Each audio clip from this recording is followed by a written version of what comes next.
मुफ्ती साहब, ये कौन सा कुआं है और इसके बारे में आप क्या जानते हैं? हमारे नाजरीन तक ये इंफॉर्मेशन आप पहुंचाएं। ये एक नई ज़ियारत है जिसके बारे में अक्सर लोग नहीं जानते। इसको बहर फ़कीह भी कहा जाता है और बहर सलमान फ़ारसी भी कहा जाता है। इसके बारे में मशहूर ये था कि यहाँ पर लोग जो हैं वो पानी खारा था और लोग अपने कपड़े धो देते थे और इसके अंदर फेंक देते थे। नबी करीम सल्लल्लाहु अलैहि वसल्लम के पास हज़रत सलमान फ़ारसी रज़ी अल्लाह ताला अन्हु तशरीफ़ लाए कि कुआं खारा है तो इसके अंदर कुछ आप फरमा दे, दुआ फरमा दे। तो आपने अपना लवाबे दाने इसके अंदर डाला, ये मीठा हो गया। सुभान अल्लाह। और लोग यहाँ से फिर बाग, ये जो सामने बाग है, ये बाग इसी कुएं के पानी से ही पला बड़ा है। आज भी इसी कुएं का पानी ही इसको लगता है।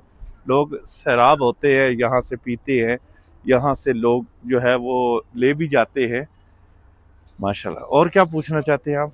बाकी सुभान अल्लाह। कैमरामैन अजहर फीर के साथ शराब साहब जिंदाबाद।